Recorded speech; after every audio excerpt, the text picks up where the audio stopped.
So guys, Christmas ஆரம்பிச்சிருச்சு. So கிறிஸ்மஸ்க்கு ஸ்பெஷலான ப்ளம் கேக் செஞ்சிடலாமா? வீடியோக்குள்ளே போகிறதுக்கு முன்னாடி நம்ம சேனலை சப்ஸ்கிரைப் பண்ணுங்கள், லைக் பண்ணுங்கள், ஷேர் பண்ணுங்கள். முதல்ல வந்து நான் இன்றைக்கி கிறிஸ்மஸ் ப்ளம் கேக்குக்கு ஃப்ரெஷ் ஜூஸ் வச்சு தான் செய்ய போகிறேன். அதுக்கு 3 ஆரஞ்சும் கொஞ்சமாக ஒரு கப் அளவுக்கு கிரேப் ஜூஸ் எடுத்துக்கோங்க. ஜூஸ் போகிறதுக்கு முன்னாடி நம்மளுக்கு ஆரஞ்ச் ஜெஸ்ட் வேணும். ஸோ ஆரஞ்சை வந்து துருவி வச்சுக்கலாம். இப்போது ரெண்டுமே பார்த்திங்கன்னா ஆரஞ்சும் கிரேப்ஸும் வந்து சேம் குவான்டிட்டியாக இருக்குது. இதை ஜூஸ் பண்ணி வச்சுக்கலாம் சைடில். இப்போ ஒரு பவுலில் 2 ஜூஸையும் வந்து ஆட் பண்ணிக்கோங்க. ஆட் பண்ணிக்கிட்டு அவனில் வந்து ஜஸ்ட் ஒரு 20 செகண்ட்ஸ் வந்து ஹீட் பண்ணிக்கலாம். இப்போ ஹீட் பண்ணிவிட்டு நம்மளுக்கு பிடிச்ச ட்ரை ஃப்ரூட்ஸை வந்து இதில் ஆட் பண்ணிக்கலாம். நான் வந்து டியூட்டி ஃப்ரூட்டி வந்து போட்டிருக்கேன் முதல்ல. அதுக்கப்புறம் பிளாக் ட்ரை கிரேப்ஸு, அதுக்கப்புறம் கோல்டன் ட்ரை கிரேப்ஸு, டேட்ஸு, அதுக்கப்புறம் கேஷ்யூஸ், பாதாம்ஸ், செரி இதெல்லாம் போட்டுக்கலாம். மிக்ஸ் பண்ணிக்கோங்க. மிக்ஸ் பண்ணிக்கிட்டு 2 டேஸ்க்காக சோக் பண்ணி வச்சுக்கலாம். அப்போ தான் வந்து நம்ம அந்த ஃப்ரூட்டில் வந்து அந்த ஜூஸ் இறங்கி கேக் சாப்பிடும்போது டேஸ்ட்டாகும். ஸோ 2 டேஸ்க்கு அப்புறம் எடுத்து பார்த்திங்கன்னா எப்படி அந்த ஜூஸ் எல்லாம் வந்து சோக் ஆகிருக்குன்னு பாருங்கள். இதை வந்து இப்போ நம்ம ஃபில்ட்ரு பண்ணி எடுத்துக்கலாம். ஸோ நல்லா வந்து ஃபில்ட்ரு பண்ணிக்கோங்க. இப்போ ஒரு பேனில் வந்து நம்ம கேரமலைஸ்டு சுகர் பண்ண போகிறோம். ஸோ வந்து நான் 3/4 அதாவது 150 கிராம் அளவுக்கு சுகரை வந்து நல்லா கேரமலைஸ் பண்ணிக்கிட்டு 1/2 கப்பு ஹாட் வாட்டரில் வந்து இதை ஆட் பண்ணிக்கலாம். ஆட் பண்ணிக்கிட்டு இதை வந்து நல்லா ஆற விட்டதுக்கப்புறம் இதை தனியாக எடுத்து வச்சுக்கோம். இப்போ ட்ரை இன்க்ரீடியன்ஸ்க்கு வந்து 300 கிராம் மைதா, அதாவது 2.5 கப்பு மைதா வந்து ஆட் பண்ணிக்கோங்க. ஆட் பண்ணிக்கிட்டு 1.5 table spoon baking powder, 1/2 table spoon வந்து பேக்கிங் சோடா பண்ணிக்கோங்க.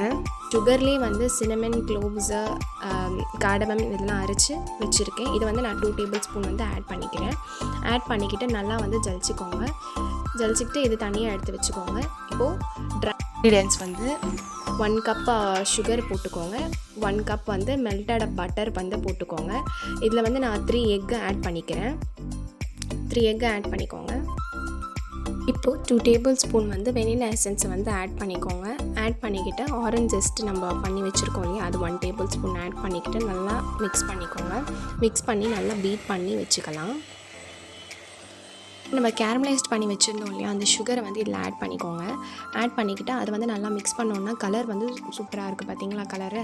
அது கலருக்காக தான் நம்ம கேரமலைஸ்ட் பண்ணோம். அதுக்கப்புறம் நம்ம வச்சுருக்க ட்ரை இன்க்ரீடியன்ஸை வந்து கொஞ்சமாக நல்லா மிக்ஸ் பண்ணிக்கோங்க. மிக்ஸ் பண்ணிட்டதுக்கப்புறம் நம்ம ட்ரை ஃப்ரூட்ஸ் வச்சுருக்கோம் இல்லையா, அதையும் வந்து நல்லா சேர்ந்து மிக்ஸ் பண்ணிக்கோங்க. வந்து இந்த கன்சிஸ்டன்சியில் தான் இருக்கணும். வந்து 9 இன்ச் மோல்டு தான் எடுத்திருக்கேன். பட்டர் ஷீட் போட்டுட்டு நம்ம பேட்டரை வந்து இதில் போட்டுக்கலாம். நல்லா வந்து தட்டிட்டு நம்மளுக்கு பிடிச்ச ட்ரை ஃப்ரூட்ஸ் வந்து டாப்பிங்கில் ஆட் பண்ணிக்கோங்க. செரி, ட்ரை கிரேப்ஸு, ட்ரை ஃப்ரூட்ஸு, அதுக்கப்புறம் கேஷ்யூஸு இதெல்லாம் வந்து போட்டிருக்கேன். உங்களுக்கு பிடிச்சதை நீங்கள் போட்டுக்கோங்க. ஆல்ரெடி அவனை வந்து 180 டிகிரிக்கு 30 மினிட்ஸ் வச்சுருக்கேன். இப்போ வந்து பேட்டரி ரெடி பண்ணிவிட்டு மோல்டில் செட் பண்ணிவிட்டோம். இப்போ வந்து நான் ஒரு 40 மினிட்ஸ்க்கு பேக் பண்ணி நல்லா எடுத்து வச்சுருக்கேன். ஸோ நம்ம Christmas special plum cake ready ஆகிடுச்சு. கேக் ரொம்ப சாஃப்டாகவும் உள்ளே வந்து ட்ரை ஃப்ரூட்ஸ் எல்லாம் நல்லா சூப்பராக தெரிஞ்சது பார்த்தீங்களா. இதை வந்து நெக்ஸ்ட் டே சாப்பிட்டிங்கன்னா இன்னும் ரொம்ப டேஸ்ட்டாக இருக்கும். ஸோ நம்ம வீடியோவை சப்ஸ்கிரைப் பண்ணுங்கள், லைக் பண்ணுங்கள், ஷேர் பண்ணுங்கள்.